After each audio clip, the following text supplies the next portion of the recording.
என்னடி செய்ய போறீங்க? என்ன பரோட்டாடி?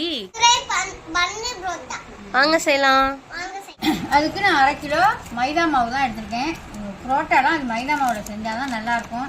நீங்கள் உங்களுக்கு மைதா பிடிக்கலன்னா நீங்கள் கோதுமை மாவில் கூட செஞ்சுக்கணும். நான் ஒரு 1/2 கிலோ தான் எடுத்திருக்கேன். அதுக்கு கொஞ்சோண்டு ஒரு 1/2 ஸ்பூனு ஜீனி போட்டுக்குவோம். இது எதுக்கு ஜீனி போடுறோம்னா நல்லா பொறப்பரப்பு கொடுக்கும், நல்ல ஒரு கலர் கொடுக்கும், கோல்டன் கலர் கொடுக்கும். தேவையான உப்பு கொடுங்க.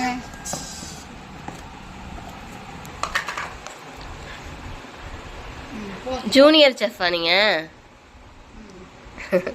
தேவையான உப்பு போட்டுக்கலாம்.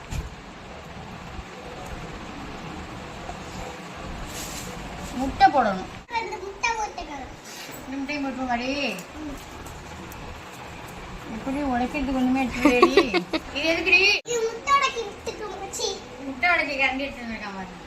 முட்டை உடைச்ச மாதிரி உனக்கு பிடிக்குமா பிடிக்காதாடி புரோட்டா? பிடிக்கும், ரொம்ப பிடிக்கும். இப்போ நல்லா கிளறி விட்டுட்டு ஜீனி, உப்பு, முட்டை எல்லாம் நல்லா மிக்ஸ் பண்ணி விட்டுடலாம். கொஞ்சம் கொஞ்சமாக தண்ணி ஊற்றி பிணைஞ்சு விட்டுக்கலாம். இதுக்கு தொட்டுக்க என்ன செஞ்சாடி நல்லாயிருக்கும்? என்ன குருமா செய்வோம்? புரோட்டா குருமா. புரோட்டா குருமா தான். சிக்கன் குருமாவா சும்மா வெரிசா செய்வோமா? சிக்கன் குருமா செய்வோம். உங்களுக்கு பிடிக்குமா? பார்த்தா பிடிக்கும். நீங்கள் செஞ்சுருக்கீங்களா உங்கள் வீட்டில் வாழாச்சி இல்லைன்னா? நன்றி. புரோட்டாவுக்கு மெயினானதே என்னன்னு பார்த்தீங்கன்னா நிறையா எண்ணெய் ஊற்றணுங்க. நம்ம எந்த அளவுக்கு எண்ணெய் சேர்க்குறோமோ அந்த அளவுக்கு சாப்பிட்டா புறப்படணும் நல்லாயிருக்கும். இப்போ எண்ணெய் சேர்த்துக்கலாம். கொஞ்சம் மாவு பிணையிலேயே ஒரு 4 ஸ்பூனுக்கிட்ட எண்ணெய் சேர்த்துக்குவோம்.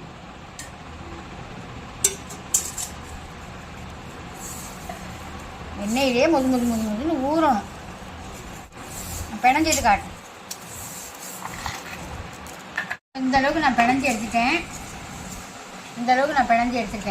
இதில் இப்போ நல்லா எண்ணெயை ஊற்றி நல்லா சலிக்க எண்ணெயை ஊற்றி நம்ம மூடி வச்சிடலாம்.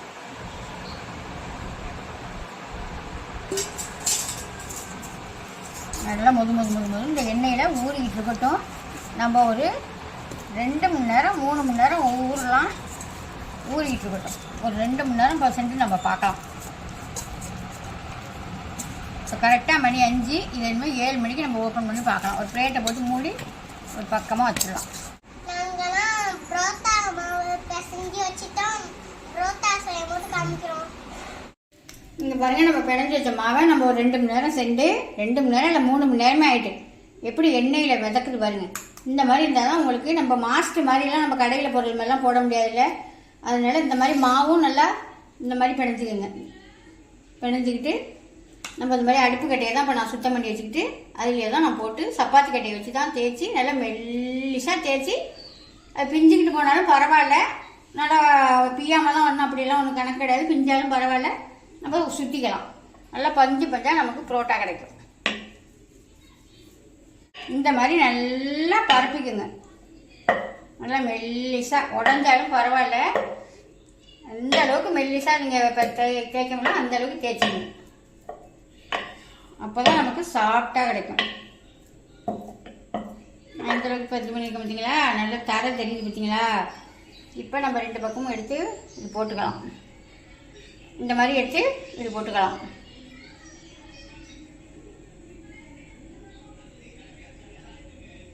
இந்த சைடும் எடுத்து இப்படி போட்டுடலாம். இப்படி போட்டுட்டு இப்படி இழுத்தோம்னா லப்பர் மாதிரி நல்லா வரணும், நீட்டமாகவே வரும். இப்படி எடுத்து நம்ம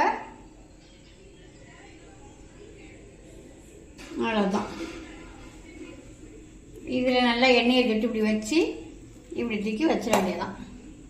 நான் எல்லாத்தையும் உருட்டிக்கிட்டு காமிக்கிறேன். இப்போ எல்லாத்தையும் நான் புரோட்டா ஃபுல்லாக தேய்ச்சிட்டு பீடா பிடிச்சி வச்சுருக்கிறேன், வீசிட்டு வச்சுருக்கிறேன். இப்போ நம்ம இதை எடுத்து நம்ம மருந்தையெல்லாம் நம்ம அப்பள கட்டையெல்லாம் ஒன்றும் யூஸ் பண்ணாதீங்க, ஏன்னா அழுத்தமாக போயிடும். அதனால லைட்டாக அப்படி இது பண்ணிவிட்டு வச்சிட வேண்டியதான்.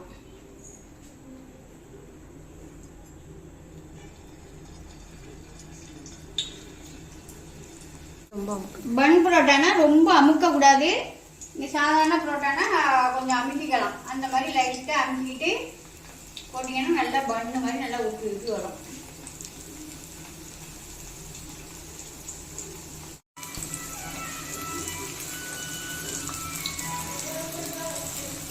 இந்த மாதிரி நல்லா எண்ணெய் கொஞ்சம் அதிகமாக ஊற்றி சுற்றி விட்டு வேகாத பக்கம் இந்த பக்கம் வந்துட்டுனா அப்போ அந்த பக்கத்தை சுற்றி விட்டு இந்த மாதிரி நம்ம எடுத்துக்கலாம். நான் கிட்டத்தட்ட ஒரு 3 மணி நேரம் 4 மணி நேரம் இந்த மாவு ஊறிருக்கு. மாவு ஊறினது ஒரு 3 மணி நேரம், அப்புறம் பேடா பிடிச்சி ஒரு 1/2 மணி நேரத்துக்கிட்ட வச்சுருந்தேன், அப்புறம் வீசிட்டு ஒரு 1/2 மணி நேரம் வச்சுருந்தேன். அப்போ தான் அது நல்லா ஊறினா தான் உங்களுக்கு அந்த சாஃப்டாக இருக்கும். பார்த்தீங்கன்னா நல்லா உப்பி இருக்கிறது நல்லா தெரியுது அவங்களுக்கு எப்படி இருக்குன்னு.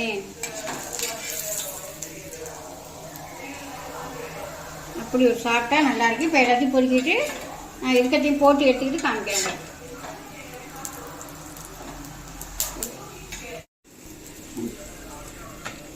இந்த மாதிரி எடுத்து ஒரு 4 புரோட்டா வச்சுக்கிட்டு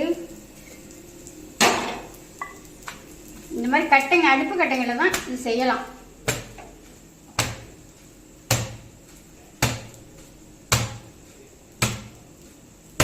அவ்வளோதான்.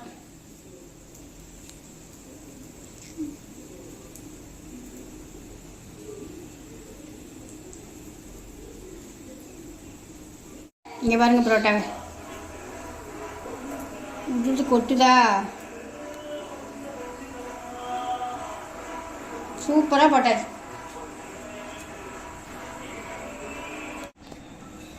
அவ்வளோதாங்க, புரோட்டா ரெடி ஆயிடுச்சு. இப்போ நம்ம சாப்பிட போகிறோம். இந்த மாதிரியே நான் செஞ்சது மாதிரியே நீங்களும் மாவு எடுத்து ஒரு நாளைக்கு தானே சாப்பிட்றோம், அதனால் மைதாலாம் போட்டு செய்யலாம். இல்லை மைதா பிடிக்கலாம் நீங்கள் கோதுமை மாவில் கூட செய்யலாம். ஆனால் கோதுமை மாவுலாம் செஞ்சிங்கன்னா இந்த மாதிரி டேஸ்ட்டு வராது. புரோட்டாவுக்கு மைதா தான். இந்த வீடியோ பிடிச்சிருந்தா ஒரு லைக் பண்ணுங்கள், ஃப்ரெண்டுக்கெல்லாம் ஷேர் பண்ணுங்கள், மறந்துடாமல் சப்ஸ்கிரைப் பண்ணுங்கள். பாய்.